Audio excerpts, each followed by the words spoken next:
tikrai ne. Aišku, kad ne. Nu tai jeigu jūs čia jau taip draugiškai gyvenat, tai ir kalėdas jau ne už kalnų, kodėl mums nepasakyti jiems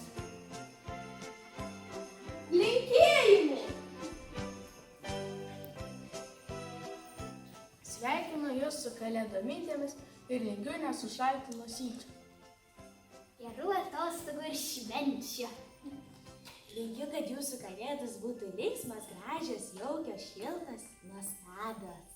Linkiu skanių kalėdų. Linkiu aukštos eglutės. Linkiu daug kalėdiškų saldainių.